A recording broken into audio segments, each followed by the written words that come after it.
ነቢዩላህ ዩሱፍ ዓለይሂ ሰላም አባታቸው ነቢይ ነው። አያታቸው ነቢይ ነው።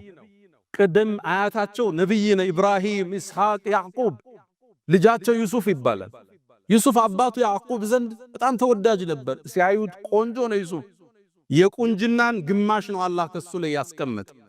ቁንጅናን ከሁለት ከፍሎ ግማሹን ዩሱፍ ላይ ነው አላህ ያደረገው። ሌላውን ነው እኛ ጋር የተበተነ። ቀኑበት። ኢዝ ቃሉ ለዩሱፍ ወአኹሁ አሐቡ ኢላ አቢና ሚና ወነሕኑ ዑስባ። እኛ ብዙ ጭፍሮቹ ነን እያለን ዩሱፍና ወንድሙ አባታችን ዘንድ በጣም ተወደደሳል። በርግጥ አሉ ሕስድ ወደ ምን እንደመራ ኢነ አባና ነቢይ ነው አባታቸው ለፊ ضላሊን ሙቢን ጥመት ውስጥ ነው አባታችን አሉ። ነቢይ አይሳሳትም ነበር፣ ግን ሕስድ ነቢይን ለማውገዝ ገፋቸው። ታዲያ ምን ያደርጉ? አንድን ሴራ ዘየዱ። እቅቱሉ ዩሱፍ አሉ። ሕስድ የት እንደሚያደርስ ዩሱፍን ግደሉታል። ወንድማማች ዑስባህ ጭፍራ ተሰብስቦ አለይሰ ሚንሁም ረጅሉን ረሺድ ወንድማቸውን ለመግደል ወሰኑ።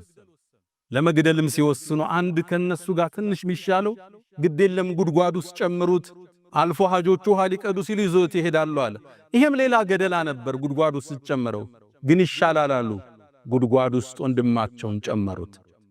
ዩሱፍም ከአባቱ ለ40 ዓመት ተለየ።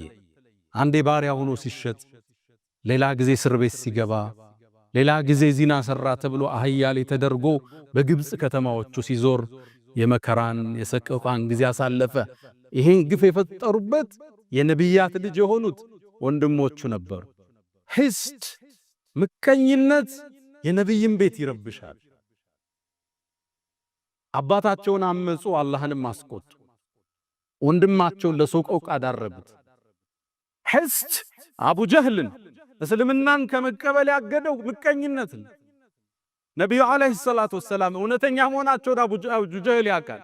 ረሱሉ ዓለይሂ ሰላቱ ወሰላም ሌሊት ተነስተው ሶላት ቁርአናቸው ድምጻቸው ማራኪ ነው ሲቀሩ አቡ ጀህል በሌሊት መጥቶ ያዳምጣቸው ነበር። እውነተኛ መሆናቸውን ጠንቅቆ ያውቅ ነበር አቡ ጀህል። አንዴ በሌሊት ወጥቶ ሲሄድ ቁረይሾች አዩት።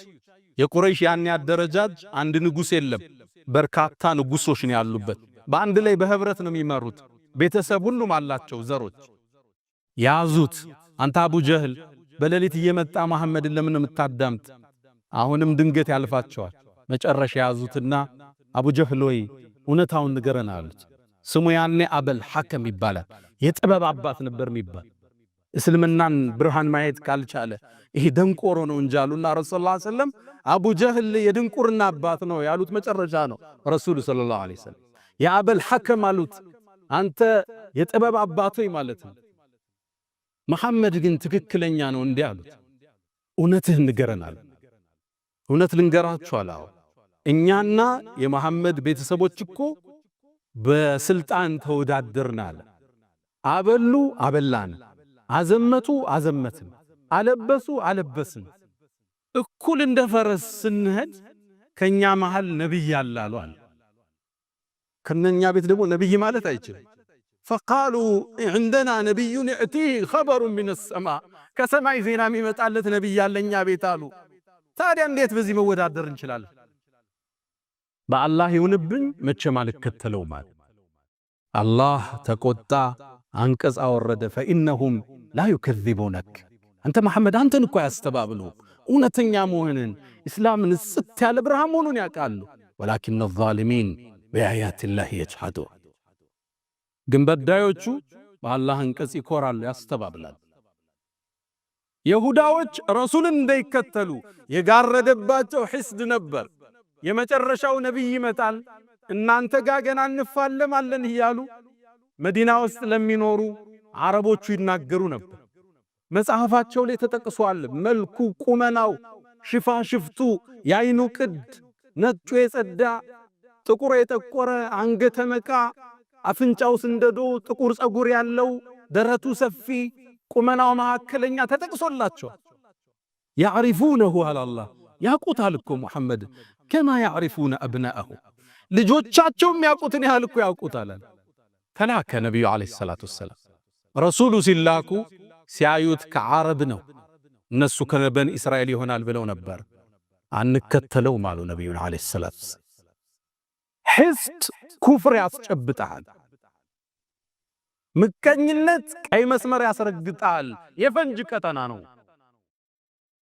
አስተባበሉ፣ ራቁ። ረሱልን ዓለይሂ ሰላቱ ወሰላም ጠላት እንደሆኗቸው እስከ ጫፍ ዘለቁ። ቁረይሽ ጋር ያበሩ በኒ ቁረይዛዎች ለማጥፋት ያልቆፈሩት ድንጋይ የለም። ሕስድ አላህ ውስጣችን ያጽዳው።